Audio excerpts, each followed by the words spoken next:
Hello guys, welcome back to once again in my YouTube channel. एक बार फिर से आप सभी लोगों का स्वागत है आपके इस YouTube channel new life chemistry classes में। जैसा कि सोल्यूशन का जो टॉपिक चल रहा था, उस सोल्यूशन के टॉपिक में हम लोगों ने देखा हुआ था कोलिगेटिव प्रॉपर्टी, जो कि पिछले वीडियो में आपको बताई जा चुकी हैं। और उसके बाद हमने जो भी इसके न्यूमेरिकल पोर्शंस थे उसमें भी मैं थोड़ी सी चर्चा की है आपसे। मैं उसका एक अलग वीडियो बना के आपको दूंगा अभी। तो आज बात करने वाले हैं सॉल्वेबिलिटी को लेकर के, जो इस चैप्टर का आखिरी टॉपिक होगा। और इसके बाद एक वीडियो आपको और मिलेगी जिसमें स्पेशली न्यूमेरिकल ही रहेंगे इस चैप्टर के लिए। तो ये चैप्टर जो आपका है ये इंपॉर्टेंट है क्योंकि सॉल्वेबिलिटी पर ही डिपेंड करता है आपका हेनरी लॉ। और सॉल्वेबिलिटी को अगर हम आप पहले डिफाइन कर लेते हैं एक बार, और उस सॉल्वेबिलिटी के बेस पर हम आप ये बताएंगे कि हेनरी लॉ क्या कहता है, ठीक। और फिर हेनरी लॉ पे जो भी प्रश्न होंगे उसको नेक्स्ट वीडियो में आपको हम बता देंगे। तो अभी आज के लिए जो लेक्चर हमारा होगा वो सॉल्वेबिलिटी पर है और हेनरी लॉ पर है। तो सबसे पहले हमें सॉल्वेबिलिटी जाननी है। सॉल्वेबिलिटी यानी कि विलेयता, ठीक। विलेयता जैसे कोई भी चीज अगर होती है, विलेयता का एक शाब्दिक अर्थ अगर जाना जाए तो कोई विलायक हो और उस विलायक में विलय को घोला जाए। अब उस विलायक का जो आयतन रखा जा रहा है वो 1 लीटर रखा जाए और उसमें जितनी अधिक मात्रा विलय पदार्थ की घोली जाए, एक जो ताप और दाब दिया जाए। समझ पा रहे हैं आप? मैं ये कह रहा हूं कि जैसे किसी भी पदार्थ की अगर मुझे विलेयता बतानी है तो पहले एक विलायक हमने लिया है। अब वो विलायक कुछ भी हो सकता है, किसी प्रकृति का हो, ठीक है। जैसे प्रकृति उसकी रहेगी उस तरह से उसकी विलेयता हमको मिलती रहेगी। तो हमने क्या किया, एक कंटेनर में कोई विलायक ले लिया है और उसमें कोई हमने सॉल्यूट डाला। उस सॉल्यूट की मैक्सिमम अमाउंट, जितनी अधिक से अधिक मात्रा जो हो सकती है, जो उसमें डिजॉल्व होगी। समझ पा रहे हैं आप? तो जितनी अधिक मात्रा उस 1 लीटर विलायक में डिजॉल्व होगी वह उस पदार्थ की विलेयता कहलाएगी। और भाई जब और अधिक उसमें पदार्थ ना घोला जा सके तो हमारा विलयन जो होता है वो संतृप्त विलयन के अंतर्गत आता है। तो यदि मैं बात करूं यहाँ पे विलेयता को फिर से एक बार डिफाइन करूं तो ये कह रहा हूं आपसे कि किसी भी विलेय पदार्थ की जो विलेयता होती है वो किसी विशेष विलायक के 1 लीटर आयतन में जितनी अधिकतम मात्रा घोली जाती है वह उस पदार्थ की विलेयता कहलाती है। किसी ताप और दाब पर, किसी ताप और दाब पर, जो भी ताप उसके लिए दिया जा रहा है, जो भी उसके ताप अप्लाई किया जा रहा है उसकी बात की जा रही है। जो किसी दिए गए ताप और दाब पर किसी विलेय पदार्थ की ग्राम में वह अधिकतम मात्रा जो किसी विशेष विलायक में, जो किसी विशेष विलायक के 1 लीटर आयतन में विलय होता है वो आपका कहलाता है विलेयता। समझ पा रहे हैं आप? ये कहा जा रहा है यहां पे विलेयता के लिए पहले आपको विलेयता, सॉल्युबिलिटी। तो इस सॉल्युबिलिटी को आप यहां पे देख रहे हैं। मैंने आपको बताया क्या यहां पे कि विलेयता जो होगी, किसी पदार्थ की अगर आप विलेयता बता रहे हैं तो उनमें विलय पदार्थ, जैसे एक कंटेनर है आपके पास, एक कंटेनर है,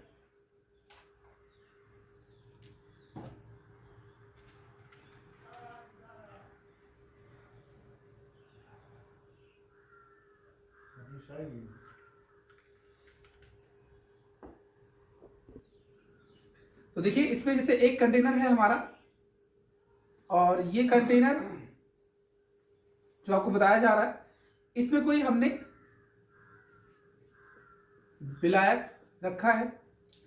अब इस विलायक का जो आयतन यहां रखा जा रहा है वो यूनिट वॉल्यूम है, मतलब कि 1 लीटर है। इसमें हमने कोई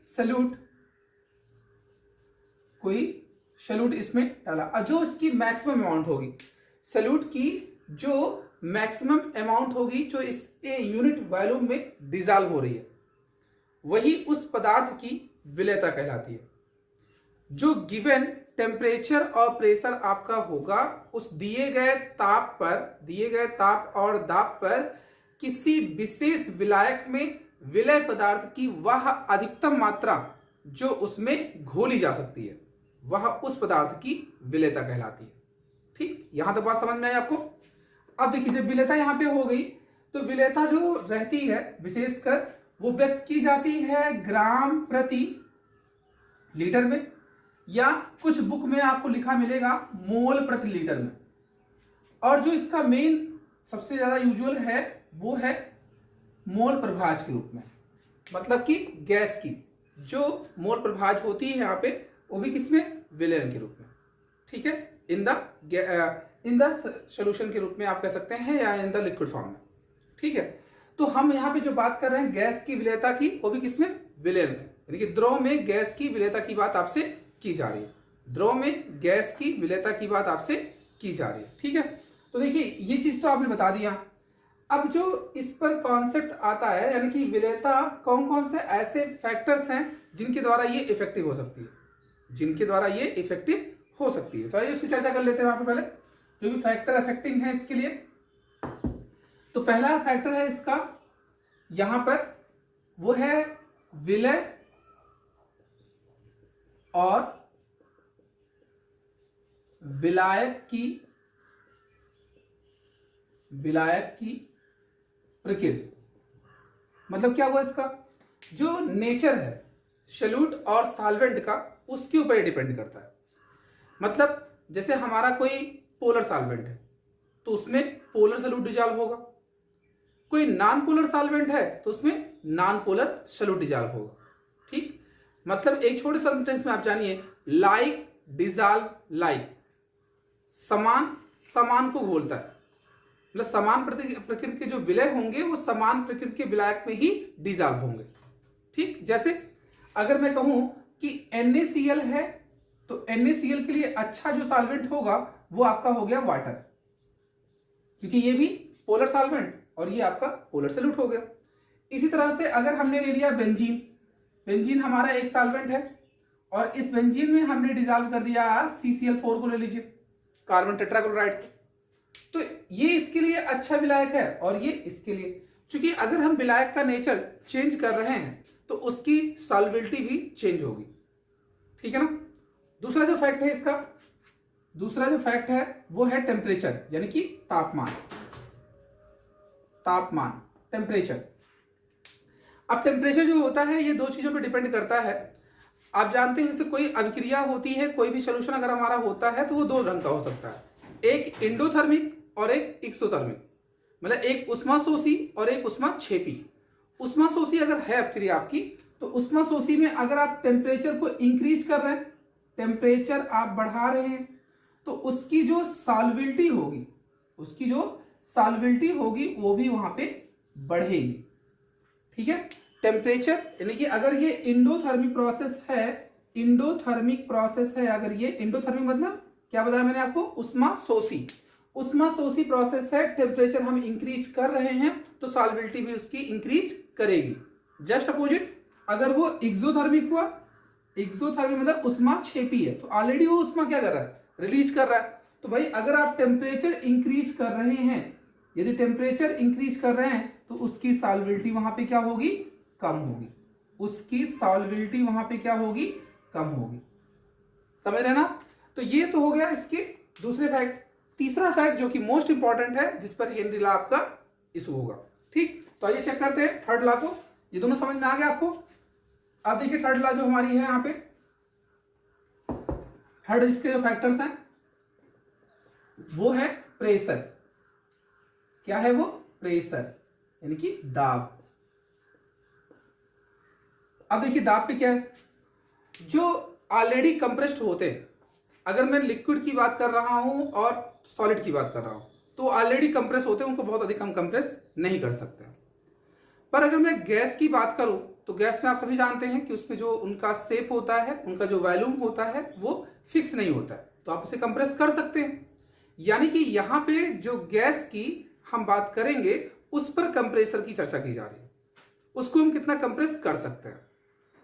ठीक है, मतलब कि किसी भी पदार्थ की, जो भी पदार्थ आपका है विलेय पदार्थ है लिक्विड के केस में, अब उस लिक्विड में आप जब क्या करते हैं, जैसे कोई गैस डिजॉल्व करवा रहे हैं, ठीक है, किसी सॉल्यूशन में आप किसी गैस को डिजॉल्व करवा रहे हैं, तो गैस वहां पर जो डिजॉल्व हो रहा है उसको कितना अधिक आप प्रेस कर रहे हैं, कितना अधिक उसको कंप्रेस करते हैं। जितना ज्यादा आप उसे कंप्रेस कर रहे हैं वही उसकी क्या होती है, सॉल्विलिटी होती है, वो भी उसकी सतह पर रहती है। तो ये कहा जा रहा है solubility of the gas in liquid solution, वो डायरेक्टली प्रोपोर्शनल होता है किसके, partial pressure of the gas. मतलब उसके जो भी सॉल्विलिटी आपको बताई जा रही है, जिस पदार्थ की जो भी विलेय पदार्थ आप ले रहे हैं उसकी जो विलेयता होगी वह उस गैस के, जो कि द्रव की सतह पर, द्रव की सतह बताए जाएंगे, उस गैस के समानुपाती होगी, उस गैस की जो मात्रा होगी उसके समानुपाती होगी। यानी जो सॉल्विलिटी है उस गैस की वह गैस के आंशिक दाब के समानुपाती होती है। ठीक, अब जो इसका हेनरी ने एक नियम तो आप ये बता ही सकते हैं हेनरी का, क्या बताया मैंने कि किसी भी गैस की द्रव में जो विलेयता होती है वह उस गैस के जो मात्रा होगी, गैस की जो मात्रा होगी द्रव की सतह पर उसके समानुपाती होती है। गैस की मात्रा अर्थात उसका जो आंशिक दाब वहां पे रखेंगे उसके समानुपाती होती है।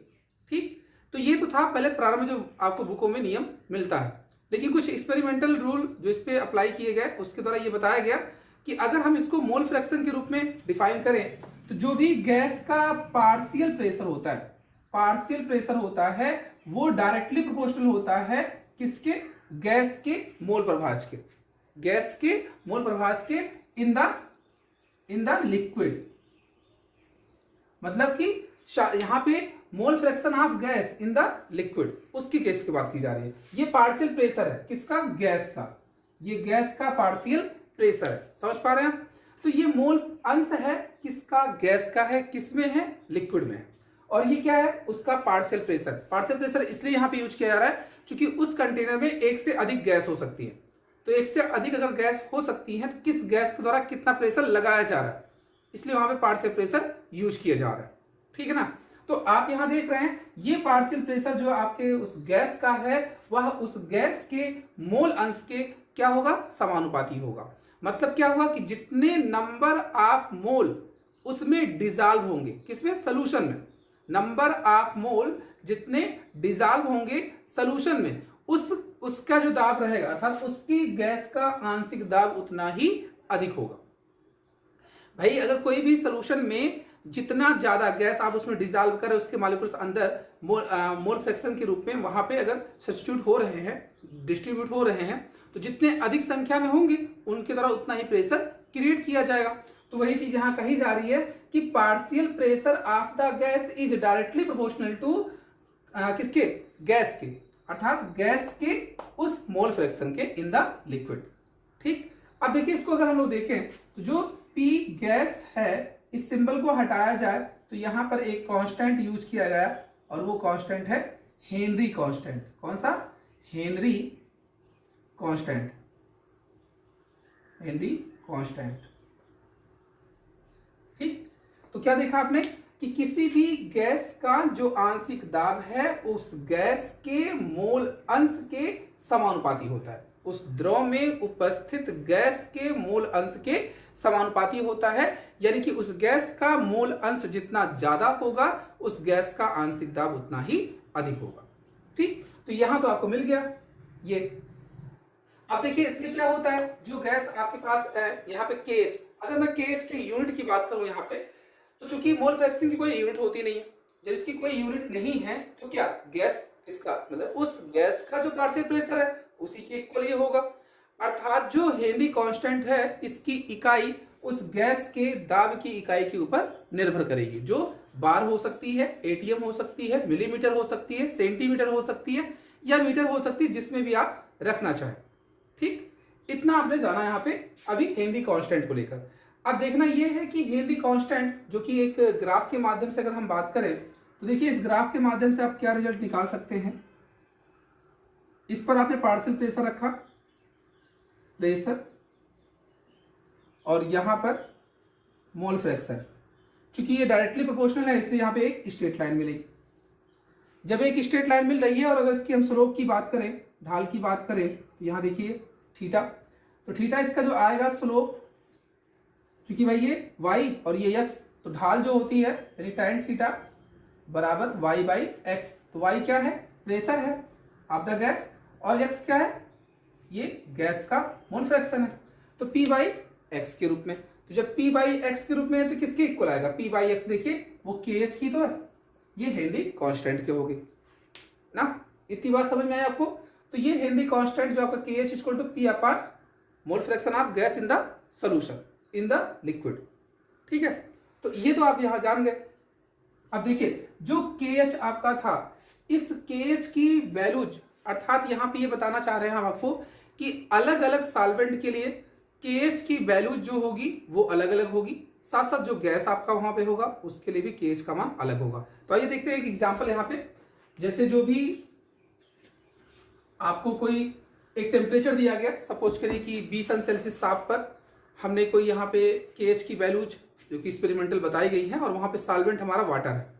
तो वाटर सॉल्वेंट है यहाँ पे, और वाटर सॉल्वेंट के रूप में ध्यान रखिएगा मैं वाटर सॉल्वेंट की बात कर रहा हूं, और यहाँ kh की वैल्यूज आपको बताई जा रही है, और गैस यहाँ पर है। उस kh का मान मान लीजिए जैसे हीलियम का दिया गया वो 140, लगभग 144 से 45 के आसपास होता है, मैं अप्रॉक्सीमेशन वैल्यू आपको बता रहा हूँ। हीलियम हो गया यहाँ पे, ये हाइड्रोजन हो गया जिसका 75, ऑक्सीजन यहाँ पे 35। ठीक, अब देखिए आप यहाँ क्या देख रहे हैं कि अगर हीलियम का देखा जाए इसके kh का मान ज्यादा आ रहा है, हाइड्रोजन उसका थोड़ा सा कम, ऑक्सीजन उससे कम। ये एक अप्रॉक्सीमेशन वैल्यू है, लगभग में वैल्यू आपको बताई जा रही है, तो आप इसको फैक्ट मत समझिए, जो भी वैल्यू आपको दी जाएगी उसके अकॉर्डिंग आप चुनेंगे। मैं बस आपको तरीका यहाँ बता रहा हूँ। अब देखिए अगर जिसके kh का मान जितना ज्यादा होगा, जिसके kh का मान जितना ज्यादा होगा, तो अगर आप देखिए kh का मान ज्यादा हो रहा है तो उसकी सॉल्वेबिलिटी क्या होगी? उतनी ही कम होगी। भाई kh अगर ज्यादा हो रहा है तो क्या होगा? उस गैस की सॉल्वेबिलिटी उतनी ही कम होगी। यानी कि आपको अगर कई गैसेस दी गई हैं, उनके kh के मान दिए गए हैं, तो उस kh अर्थात हेनरी कांस्टेंट का मान जितना अधिक होगा उस गैस की सॉल्वेबिलिटी उस वाटर में उतनी ही कम होगी, या उस जो भी आपका सॉल्वेंट दिया जाएगा उसमें उतना कम होगा। जैसे इसमें देखा जाए सबसे अधिक किसकी होगी? ऑक्सीजन की होगी। आपको पता होगा कि जो भी एक्वेटिक एनिमल्स होते हैं, जो जलीय जीव जंतु होते हैं, वो ठंडे पानी में अधिक कंफर्टेबल फील करते हैं। उसका मेन रीजन यही है कि ठंडे पानी अर्थात वहां पे टेम्परेचर कम रहेगा, जब टेम्परेचर कम रहेगा तो वहां पे सॉल्वेबिलिटी क्या होगी उसकी, आपने बताया था अभी पीछे। तो इसमें 35 जिस इसका आ रहा है kh का मान उतना कम आएगा, ऑक्सीजन अधिक मात्रा में डिजॉल्व होगी, ऑक्सीजन अधिक मात्रा में डिजॉल्व होगी, जिससे वो कंफर्टेबल रहेंगे अर्थात ऑक्सीजन अच्छी तरह से कर सकते हैं। तो ये चीजें यहाँ पे हैं, kh का मान जितना ज्यादा होगा उस गैस की सॉल्वेबिलिटी उतनी ही कम होगी। ठीक है, तो ये था हेनरी लॉ, और हेनरी लॉ पे जो एग्जांपल्स आपको बताए गए वो अब आपको समझना ये है यहाँ पे कि इस पर बेस्ड जो भी प्रश्न आपको सॉल्व करने होंगे वो इसी रूल पे ध्यान रखना है, P गैस प्रोपोर्शनल kh और मोल fraction of gas in the solution या इन द लिक्विड। तो इसी पर आपको क्वेश्चन सॉल्व करने होंगे। क्वेश्चन की चर्चा हम आपसे नेक्स्ट वीडियो में करेंगे, और इस पे सॉल्यूशन के अंतर्गत जो भी मैंने आपको बताया हुआ है, जो भी न्यूमेरिकल्स हमने बताए हैं, जो भी न्यूमेरिकल्स के फार्मूले बताए हैं, उनको आप अच्छे से एक बार रिवाइज करिएगा, ताकि अगर हम अगले वीडियो में जब आपको बताएं कि इसके न्यूमेरिकल्स किस फार्मूले पर लग रहे हैं वो आप समझ सकें। ठीक है, तो वीडियो को आप सभी लोग अधिक से अधिक शेयर करें, साथ ही साथ लाइक करें, और जो भी आपके स्टडी रिलेटेड ग्रुप्स हैं, फ्रेंड सर्किल्स हैं, उसमें इनको शेयर करते रहें और सब्सक्राइब करें। ठीक, आज के लिए बस इतना ही, मिलते हैं अगले वीडियो में, तब तक के लिए धन्यवाद।